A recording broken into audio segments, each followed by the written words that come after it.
Yeah, now, well, what we've done is, because we've got so many different recipes to do, we're going to be doing 10 chicken, 10 beef, 10 lamb recipes on this journey that we're going to do for this Ramadan.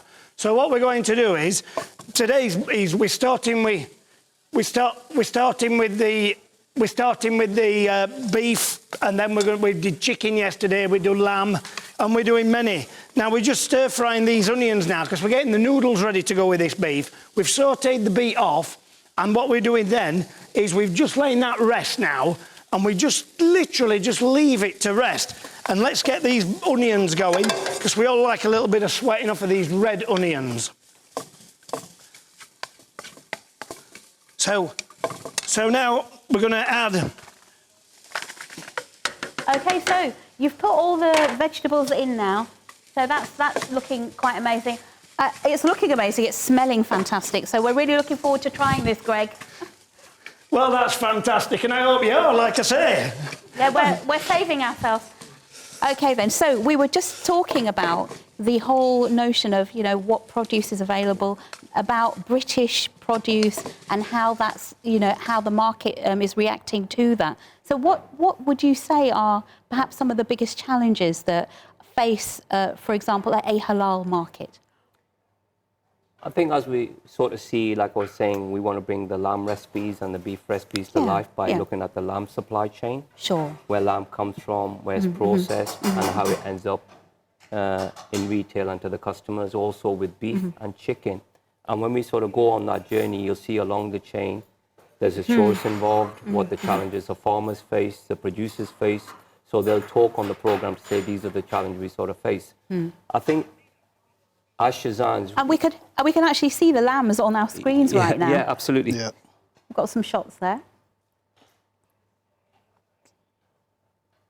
So just moving on over to yourself, Awal. So what's your organisation's role in this? So as I said earlier, we support farmers, we support processors, and we invest a lot of time and money in visiting abattoirs, speaking to processors, creating a market both domestically and also export. So we just came back from Dubai. Gamma was with us in Dubai, where we interacted with a number of importers in the country with the view to selling our products to them so that British products can be exported to countries around the world. And tell me a little bit about how the notion of halal is received when you go to, you know, to farms and to industry in the UK. Yeah. Okay. I think halal, what you see from most of the data from the market research, the Muslim population is growing. Yeah. So if you look at most data, without going into the specifics, generally speaking, the halal population is growing. The halal economy, I think last time I saw some information, is going to grow from 1.2 trillion to 1.3 trillion globally. 40% of that is food.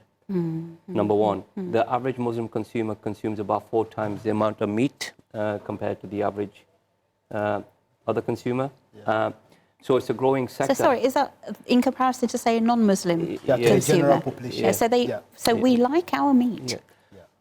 And we're very loyal to our sort of meat. So as a sector, we're actually coming together to grow forward, because if you've got a market being developed, then obviously we need to gear up and to be ready to sort of take on that opportunity for our growers, processors, and everybody involved in the supply chain. In terms, I think we've got some footage here of one of your counters, is that? Yes, this is our counter in Hayes. You know, fantastic. All our counters are HMC certified, all the way through the supply chain. We do beef, lamb, and chicken. And obviously, the product is fantastic. We've got Laura there talking to one of our section leaders. As you'll see later on in the program, basically, they do a cutting session with AHDB to show consumers that all the cuts of meat that are being used, where they come from, how they're used, and what substitutes can be made, basically. And we have Martin Eccles, who is at AHDB, a specialist butcher, sort of working with our butchers, and as well as me, basically, obviously, in the sort of background. Just making sure everything's going the right way. Well, one tries. It's always a learning. And then they've sort of gone into there and said, this is what the cuts are, how you do it, working with our butchers. And it's interesting how the traditional market is and how the Muslim consumers use meat is very different in terms of, for example, a lamb leg, the mixed cuts. So it's fascinating, and I think all these things will be explained later on in the programs. And I think also we don't use the same cuts of meat, or they're not available to us in the halal form that you would see, say, for example, on an English table, say on a Sunday roast. And I think, like probably initiatives like yours are changing that now. I think one of the learnings is when you work I work on our counter sometimes at Christmas, and I think the feedback is at Christmas is a Muslim consumer wants to try lamb leg. And the main question you get asked is, how do I roast a lamb leg? Because a lot of the times when people take a lamb leg, they don't take a whole lamb leg. And what they do is they take a lamb leg, neck, and they cut it, it's boned, it's diced for a curry. It's very totally different type of mix and totally different type of recipes. And I think what these programs are doing is they're saying that you don't just have to cook a mutton curry to experiment. And I think we're seeing that when you look at a lot of the chef programs on TV. You're seeing a lot of presenters and chefs coming out and doing different recipes and fusion. And it's fantastic to see. You'll see on the program some of the exhibitors coming. So if you go to, for example, like the NEC in Birmingham, or you go for London Excel, where there's exhibitions, you see a lot of entrepreneurs coming with new dishes, new ways of making, and also, for example, like smash burgers, different foods, and it's fantastic to see that it's springing up, and it's all UK. It's fantastic. And the market at the moment is so changeable as well. Yes, absolutely. The new trends obviously are very important, but I mean, particularly over Ramadan and beyond, people want to feed their families. They want to feed them well, but they need recipes that are quick and easy to do. So I think that's where, some of what we're doing on this show is really going to highlight that. Sorry. And that's where we can also add value from AHDB perspective. You did ask the question that when you go to a traditional Muslim or independent Muslim retailer, you don't find the cuts that are normally common in the conventional market. That is true, but we are trying to change perceptions in that regard. Gamma mentioned my colleague Martin Eccles, so we've used Martin to interact with halal butchers to try to encourage them to improve their skills. And if they can do that with the recipes we produce, then it will encourage the Muslim community to be more adventurous and try new cuts. Oh yeah, definitely. And I think, people want to try new things. Certainly, my friends and family, they love to try new recipes, but sometimes I'll say, oh, well, but I can't get this cut of meat, or I don't know if this steak is available and whether it'll be halal. So I think the fact that you're opening up that market now to wider, possibilities is a really, really great thing. I think it's interesting, you asked me about how halal has developed. So 10 years ago, when probably 2015 when we started the counters. So the plan was to replicate the counters like a traditional UK counter. So we did ribeye, we did sirloin, we did all the cuts. And then it's funny, but when we sort of launched it, some of the complaints that came through said my steak is too tough. And then when we looked at it, we found that actually people were sort of boiling it. And so the learning was, now you'll see that there's more ribeye and sirloin steaks basically in the marketplace, and it's been a gradual journey that people have sort of come on, and you got a lot of steakhouses coming on with dry matured. And I think a lot of the meat, when you get it from the UK, is totally different quality because of the way the animal is reared, welfare, also with the lambs and everything else. Also, I think it's a case of, as the Muslim consumer becomes more aware, they actually spending a lot more money because they like the taste, the quality. The other thing that you sort of see is, you talk about medium, rare, well done. And I think there's all these notions of, oh my God, it's rare, so therefore it can't be halal. No, it is halal because the animal's been bled properly. So you're on a gradual journey where people are sort of coming out and tasting the product, which is fantastic to see because... And it's not just tasting the product. We like, as families, we like to do things at home. So hopefully, will there be an opportunity to learn more about how to make steak properly? Absolutely. I mean, what we'll do is, what we're doing over these sort of programs is to get feedback, and then from there is to build a platform to say, this is what we need more of. For example, we've got like 10 slots for this show. We've sort of spread it out. It's not just about meat. For example, some of the programs will be about how our brand, Tuk Tuk was rebranded, the bad boy over there, in black and sort of white, and then also how the halal exhibit. So not just about meat. And what we will do is take feedback and then go into detail and do it. Yeah. It is black though, and it's very nice and bling, isn't it? Well, hopefully we'll go Greg kitted out, so it matches, because normally we're taking the tuk-tuk on exhibitions. Was it kitted out to match Greg? Yeah, absolutely. Because it was purple and orange before, it needed an update. I'm going to find out now where our food is up to, and I'll be back. All right, brilliant. Cheers, thank you. Come with me, in fact. Why don't you come with me? Come on, let's give it a go. We're this just looks finishing amazing. this off with a little bit of honey. Go on, you, and then please. we're going to mix that in, and then we're going to put a little bit of fresh coriander on. Wow. And- So talk us through what's happened whilst we've been chatting Right, about... so what we did was we stir-fried all the beef strips off. Why don't you come in? Yeah, come in here. Okay, that's fine. So- That's it. Why don't We you stir-fried all the sit down? beef strips Here you off, then we did the noodles, and we've sautéed all that shaved carrot in there, and we've done them green beans, and we've done them onions and everything. Wow. Then what we've done is we've got the garlic, we've got the ginger in, we've got the soy in. We've just finished it off with a little bit of honey, and we're just going to put a bit of coriander on. And I don't know when you can eat, guys, but this is ready to serve. I think we're good to go. Right, well, go who would like to try some? Oh, well, please. Yes, I will. I was fasting the whole day. Give so us the I'll- expert. Fasting the whole day. Yeah, definitely. Yeah, we would love your absolutely. take on Yeah. how you feel this has gone.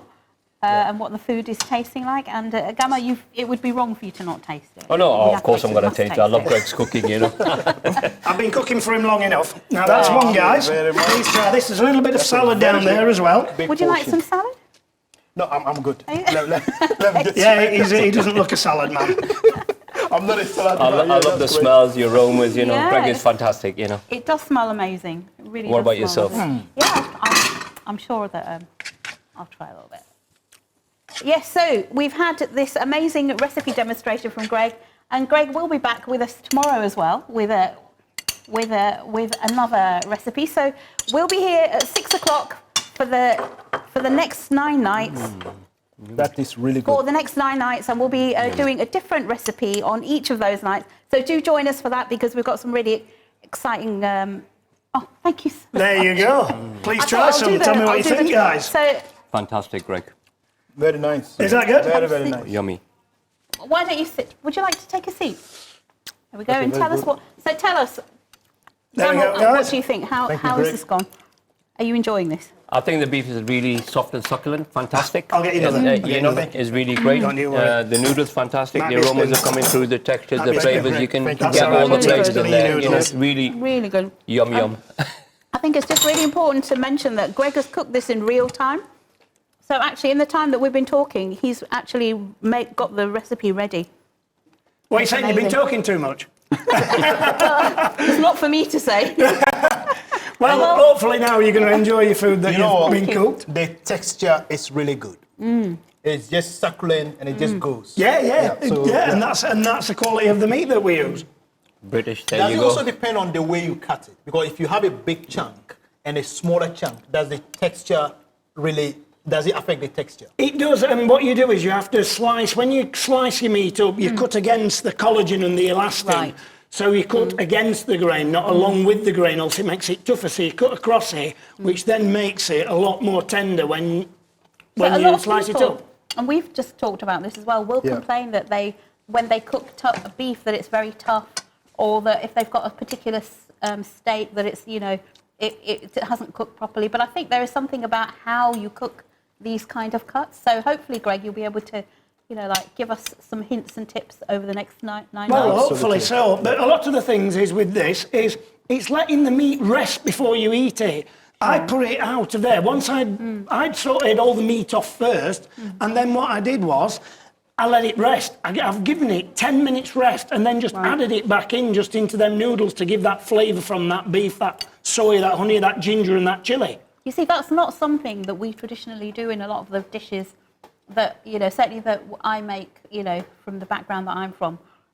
This concept of resting meat is a very new one. So I think it's really important to just understand that and how it works with dishes like this. I think also Absolutely. it's important to sort of add that it depends on where the meat's from. So the higher up in the animal where the meat comes from, like whether it's sirloin, ribeye, Sure. it tends to be softer, more lended towards frying. Where if you're cooking something like knuckle or brisket, it tends to lend itself to slower cooking and longer, where it breaks down the meat and is softer, as Greg and the guys will show later on in the programs. And then also whether the meat's been matured or not, you know, so you see wet matured, dry matured. There's a whole array there. And normally when you go to the counters, your butcher should be able to tell you what you're doing and how you want to use, so they give you the right cut of meat, how cut. So our butchers, for example, cut the meat according to how you want it in our counters. And it's the same elsewhere as well, which is fantastic. And I think that people are getting more involved. So don't forget, when you do go to the butchers, to ask for which cut of meat you want, and maybe talk about what recipe you're making, and they might be able to actually suggest what's best for that. Absolutely. Also, just to add, we've got the Simply, AHDB has got the Simply Beef and Lamb recipe. Oh, wow. A website where you can get a lot of recipes from. I don't know whether you guys have got a website where people can get recipes from. Yes, that's right. If you go on the Shazans website, you can see a lot of the recipes that's been done. Nice one. And you can get them from that, and you can see past recipes that's been done as well. Oh, wow, wonderful. So, yeah, so the recipe that Greg has cooked today, you'll be able to find on the Shazan website. And we look forward to what the other recipes are going to be. Do we know what we're having tomorrow? I've got to look it up yet. In fact, I've got to buy the ingredients yet, but it will be a surprise for tomorrow. It will be, it will be. For you and for us. Yes, that's right, yes. Well, I'm sure whatever you're going to make, it's going to be fun. If this is anything to go by, then I'm sure it'll be fantastic. And it'll be a great learning opportunity for everyone that's tuned in at the moment and that's watching. I should say the beef recipes that are here have been developed by Denise from AHDB Okay, as a lamb. So right, Greg's volunteered nicely to cook on behalf of Denise. Greg's done the fantastic chicken recipes that we're seeing. So this is a collaboration, as a case of just celebrating British produce and food, really. Of course. And the recipe's fantastic. You've done a fantastic dish here, basically. Good. You know, I'm I want to pleased scoff it you're away, enjoying. but I'm just conscious that I'm trying to talk and I don't want to just gobble it up, you know. He's hungry, really. No, definitely. So tell us a little bit more about the kind of, like concepts that you want to tell people about, that is about the British meat market, the British produce, and how we see this market moving forward. I think you mentioned earlier about a lot of the challenges that the sector faces, and I think when you look at the sort of media, you got the price rises, the cost of living, and things like that sort of coming through. And I think in terms of, if you're a consumer, you want to look at different cuts of meat rather than the expensive one, and it's a case of how you sort of go forward. And I think programs like this and others will help in terms of, have you tried this or have you tried that, so you don't sort of compromise the type of recipes and things that you're doing. So I think it's important from that sort of aspect. But I think in terms of recipe development, we're quite happy to hear from our consumers. They say, actually, have you tried this? So one of the things that we're talking about during the concept was, and you'll see it on Ramadan, it's the case of how do you do your Ramadan? Because, like, for example, when you look at all these programs, yes, it is meat-based, but some people prefer yogurt. Somebody might have Weetabix with about milk and sugar. So different people do it different ways. We've